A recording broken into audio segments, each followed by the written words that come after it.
Bueno, este es el centro donde estaba la antigua municipalidad de acá en Maldonado. Y allá hay clases de violín. Y es como un centro cultural. A todo centro con voces en off para contar un poco de lo referente a este paseo San Fernando en Maldonado. Es parte del video número 104 de la colección del viaje a Punta del Este del año 2023. Este edificio se construyó en 1909 como un cuartel militar para albergar a la infantería del Ejército Oriental y luego se destinó como una penitenciaría. En 1985 el edificio fue restaurado y rehabilitado, convirtiéndose en un espacio para la cultura y la educación. Durante 12 años antes había funcionado como centro clandestino de detención durante la dictadura uruguaya. Fue declarado como sitio de la memoria de Maldonado por la Intendencia Departamental el 27 de junio de 2014.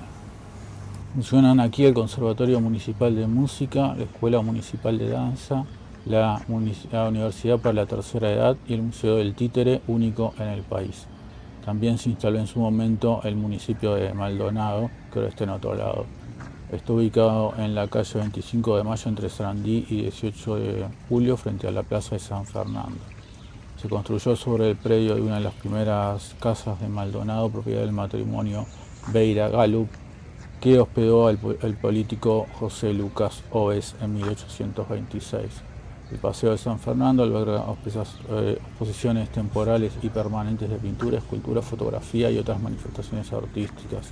Además, el Paseo de San Fernando es parte del circuito histórico de Maldonado, que incluye otros sitios de interés como la Catedral de San Fernando, que se ve en otro video, la Torre del Vigía, el Cuartel de los Dragones, que se ve también parcialmente en otro video, y la Escuela Ramírez. Ahora van a ver a unos chicos aprendiendo violín y después van a ver una pequeña conversación con el portero del lugar. Ojalá disfruten este video y les mando un saludo como siempre.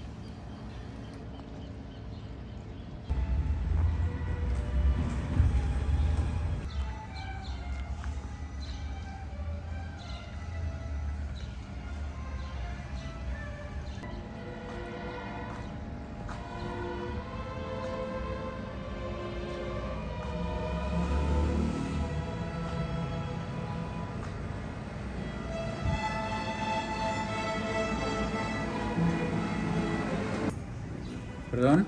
En marzo, cuando son las inscripciones, se anotan y los cursos. Pero no es un colegio como si fuera Claro. un colegio primario o secundario. Sí, lo único que es de danza y de música. Solamente eso.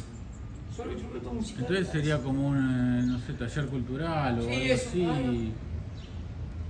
Claro.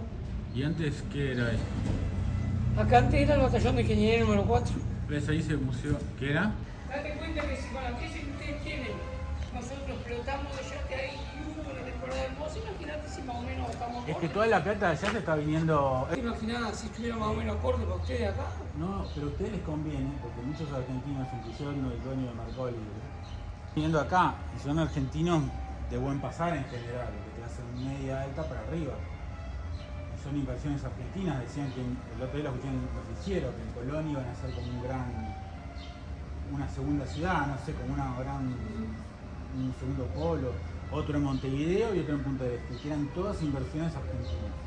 Como los argentinos no pueden invertir en Argentina, no podemos, primero porque te matan de impuestos, después porque hay inseguridad, no sabes si te van a quedar con el dinero, te están persiguiendo. Ahora están cobrando un impuesto a los que venden cosas usadas. Yo vendo esta campera usada y me cobran un impuesto. ¿Vos podés entender eso?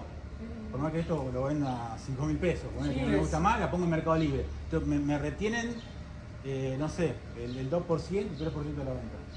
Están locos, cosas usadas. Sí. Ya no saben de dónde sacar. O sea, a mí me ponen unos impuestos que son, cada consumo acá tengo 5 impuestos distintos, el dólar oficial más otros 5 impuestos que se inventaron, que ya no sé cuál más van a inventar, el dólar Qatar. Se inventaron un dólar por un mundial. Es un país que parece un chiste. Es un país que parece, ustedes lo deben ver como una comedia. O sea, y bueno, pero a ustedes les conviene, porque hay muchos argentinos que no sean demasiados.